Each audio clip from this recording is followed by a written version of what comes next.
What's up, Ranger Nation? It is your boy JB, and I'm here today with the review for Power Rangers Beast Morphers. This is episode number 6, titled The Blame Game.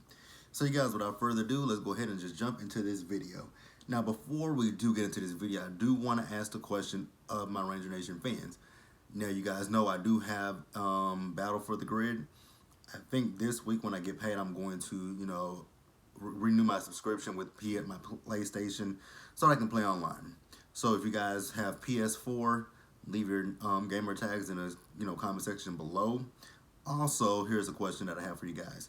So with me having this game, what I'm thinking about doing, and you guys can let me know if you would like this, like maybe on Friday or Saturday, we're gonna get back into more phenomenal range. So real soon. Just give me some time, you guys. So we're gonna get back into that, and also I do want to know, how do you guys feel if I, record my gameplay, do some commentary on it, and upload it for you guys? Would you guys be interested in that? So let me know that in the comment section as well. So without further ado, let's go ahead and just jump into this episode review for episode number 6 of Power Rangers Beast Morphers. Alright, you guys, so this episode, it opens up and we see the Rangers. So they're out playing football. Now, to my recollection, I thought Nate didn't know how to play any kind of sports, but now Nate knows how to throw a football around. I mean, stranger things have happened, so I'm not going to sit here and judge too much. Just a little odd for me. But, so there's his dad and his daughter, and they're out having a picnic, and I was really jealous of them. I'm just like, oh my God. They're able to freely move around in the world, whereas right now, we can't freely move around in the world. But right now in Dallas, we definitely can't move around freely because the weather has changed here in Dallas. It's like really cold in Dallas right about now. But, the little girl, she litters. And the dad tells her, don't throw your stuff on the ground. Pick that up. And while you're doing that, pick up three more pieces of trash and dump it in the trash. So Steele notices that. He's like, wow, that dad is really mean to his daughter. And the others are like, well, no, he's not being mean to her. She littered, and he's trying to discipline her and, show her how to be, how to be a good person and do the right thing. And Steele's like, okay, he understands it. I'm like, oh God, this is gonna be a bad episode for Steele. You guys know I love Steele. Steele's like Steele is my favorite Ranger. But I'm like, this is not gonna be the best episode for Steele. So let's move over to the cyber dimension. So in the cyber dimension, Roxy and Blaze have returned, and they brought Scrozzle a puppet. So then Scrozzle makes the Robotron of the week, and his name is going to be Controllertron. Interesting name for him, Controllertron. Why not Puppetron, something like that? Because he's a puppet, but I mean, I guess because he can control people, but I mean, he's still a puppet. But, whatever. So, now Controllertron, Blaze, and Roxy, they're going to go and try to bring Nate back to Evox so that Evox can start whatever his master plan is. I wonder with this master plan if we're going to get to the beginning phases of this master plan before the hiatus episode. Because the hiatus episode, I think we're 2 weeks away from the hiatus episode, you guys. I'm not, I know on on Adam's channel, A+ Opinions, the A Games 10, he's showed us he showed that episode 8 and episode 21 are going to be right behind each other, where a lot of people are thinking that maybe episode 8 and 21 are going to be in the same week. I don't know, you guys. I'm not going to speak on that too much because we don't know too much about it, but let's move on, you guys, right? Alright, you guys, so Ben and Betty are in this episode. I know people feel some type of way about Ben and Betty. I do too, but I guess what I will say about Ben and Betty is that there's no fart jokes, number one. So they're completely opposite of Victor and Monty. But I do feel like sometimes that their humor is misplaced, and it's I don't feel like it necessarily fits in the episode sometimes. I know that they're trying to capture like what they did in the 90s with Bulk and Skull, but the thing about Bulk and Skull was their scenes fit naturally into the episode. every season their scenes fit naturally into the episode. So I just don't understand what's going on with the direction of Ben and Betty. I don't get it. But we see Ben and Betty, they're outside of Grid Battle Force, and they are, you know, vacuuming up the fall leaves, okay? So then, Betty, she decides to put some of the Morph X energy into it instead of gasoline, and that Intel sucks up one of the trees outside of Grid Battle Force. No big, I mean, I don't know. I'm not gonna go too deep into it. So then, inside of Grid Battle Force, the Rangers, they're heading back. So they're getting checked in, and there's a guy named Cole who's checking them in. Now you guys remember, Steel. Steel now knows about punishment, so Steel thinks that everybody needs to be punished. And starting with Cole, because there's a young lady who, she was getting checked in, but Cole did not check her lunch pail to see what's in there. And, Cole was like, but she works here and I know her. And, Steel like, well, you need to check everyone's package. And he's like, okay. So Steel says, as punishment, you need to go out in front and clean up. I'm like, wow, Steel. Zoe and Devin think that was a little bit harsh. Ravi, on the other hand, Ravi agrees with him. Do I agree with Nate? I mean, Steel? Not really. I mean, it was a lunch bag. You could clearly tell it was a lunch bag. So, what is she? I mean, well, you know what? I'm not even going. You know what? You can't be too sure these days, because people. I mean, even in our real world, people do sneak things in to things that you wouldn't necessarily expect them to sneak stuff into. So, I guess I actually have to agree with Steel. To go back to it, I actually do believe I have to agree with Steel that he should have checked it, because again, you can never be too certain. So, maybe he still wasn't wrong. But he was wrong about some other things, and we'll get into that in just a little bit. But maybe he wasn't necessarily wrong about that. So you guys remember, I said he sent Cole outside to clean up the leaves. So Blaze, Roxy, and Controllertron show up. So Controllertron has a little puppet that he's gonna, use on Cole. So Cole sees his puppet, and then he sees the box. So Cole's puppet controls him. So then he takes the box that, Blaze sat down, takes it inside, and delivers it to Nate. Now, when I saw this clip yesterday, because it was released on, the Power Rangers YouTube channel, I got a flashback of the episode Sam on Power Rangers SPD. There's a big difference between, because that puppet, the hand puppet that Controllertron had, it kind of was reminiscent of, Bugglesworth. When he turned his little control device, when he turned people into dolls on SPD's Sam, kind of a. Only difference is, like I said, puppet doll, but it kind of reminded me of Sam from SPD. So yeah, Cole took the package to Nate. Nate opened it, and boom, Nate is controlled by Controllertron. So let's pause here, and we'll keep moving.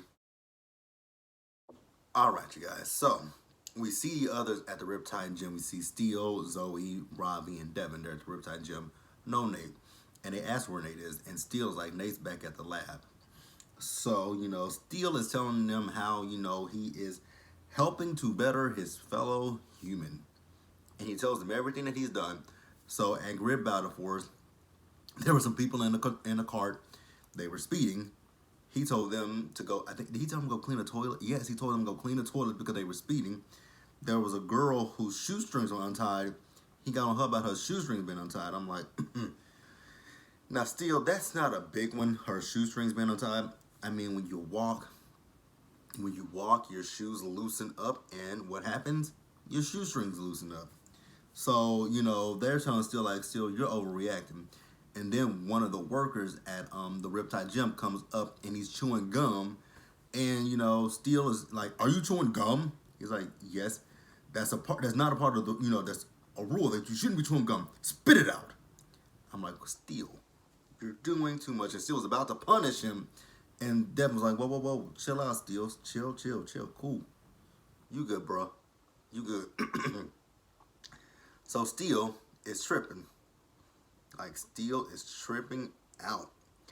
So Commander Shaw calls the Rangers. She tells them that there's bodies of a Robotron, and they said oh, go check it out. And they said, what about Nate? She said, well, Nate is not answering his communicator, so no Nate.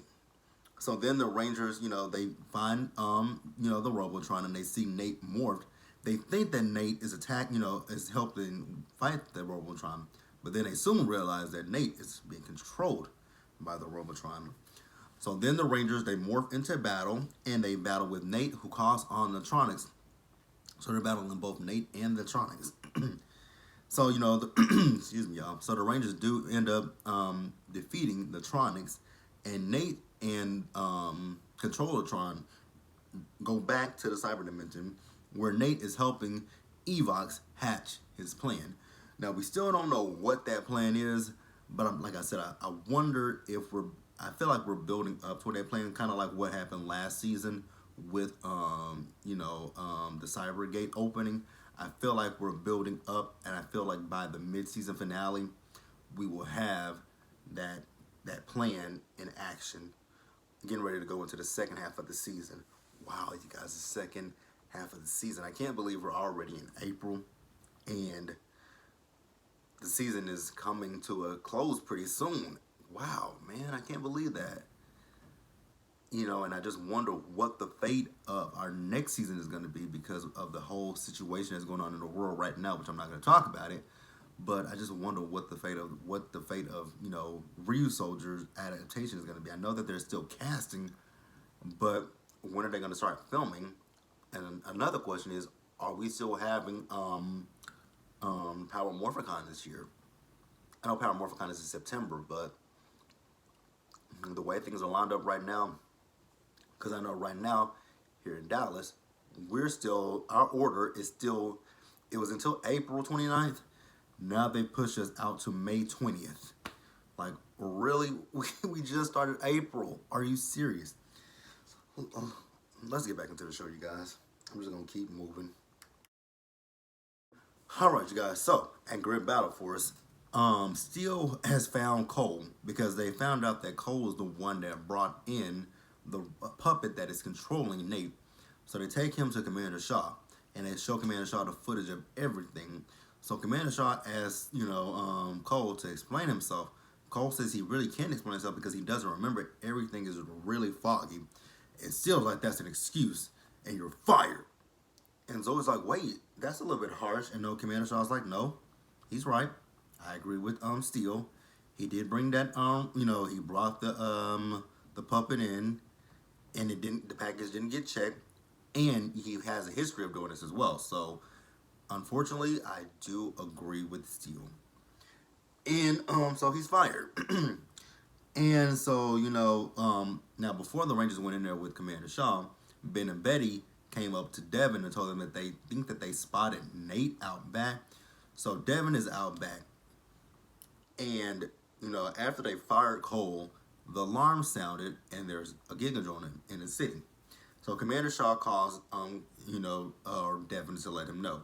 And he tells her, like, hey, there's, somebody thought that they spotted Nate, but nothing. So she says, okay, you just check the area, make sure no sign of Nate, and you're good. So, as Devin is getting ready to walk back, Nate and Controllertron show up, and Nate was getting ready to attack Devin. Now, Devin was saved because Cole was coming by, and Cole warned him that, hey, Nate's right behind you. So, Nate and Devin, they morph and they battle with each other. And while the others, they go into the city in the Zords to, fight the two Gigadrones that Scrozzle them sent. So, now while on the ground, Devin, he did manage to destroy the puppet that was controlling Nate. So he just so they defeated Controltron on the ground. Now up in the city and up in the air. It's not the skyscrapers version of the others. They're up in this, they're up there fighting, battling the Gigadrones. And one of the Gigadrones manages to control Ravi Zord. So Ravi and Smash have no control of the Zord. So Ravi and Smash Zord, they're attacking Steel. So then Zoe comes up and she blasts, and the Gigadrome that is controlling Ravi and Smash falls, and it lands on the puppy, releasing the control of those two. So then Devin does join them, and they end up defeating the Gigadromes. So let's stop right here. All right, you guys, let's close this episode out. So Nate is back at Grid Battle Force. He's thanking everybody for being patient, and he apologizes. And I'm like, there's no need for you to apologize. You were under the control of Evox and his people. So he also says that he has no memory and that things were very fuzzy. And that rings a bell in Steel's brain. Well, Steel doesn't have a brain. That rings a bell in Steel's memory. And Steel's like, wait a minute. That's the same thing that Cole said. And he's like, oh no, I think I may have made a mistake. So then we see Ben and Betty outside. So they have a seed that they're planting in the ground, and they put some Morphex energy on it. One drop. So they put one drop on it, but then they end up knocking over the whole Morphex on it. So the tree grows exponentially tall. And then Cole returns, and Commander Shaw tells Cole that he has his job back. Steel does apologize to Cole because he overreacted about the first situation with the girl and her lunch bag not being checked in. Like I said a few minutes ago, like I said earlier, I don't necessarily think that, Steel did overreact for sure. Yes, he did. But if you think about it, it wasn't really that bad, because you would, if you guys are in like a government office, you definitely want to check it. But he apologized about everything, and that was basically it for the episode. I like, again, you guys, I do like Ben and Betty. They're a lot better than Victor and Monty ever were, but I think that the usage of those two sometimes is not timed correctly, and that's just my personal opinion, guys. But that was the episode. So like this, be sure to let me know what you guys think in the comment section below. Be sure to like this video, leave your comments, subscribe to my channel, hit the bell notification button so you guys know when I drop anything else. And until the next one, Ranger Nation, I will see you guys later.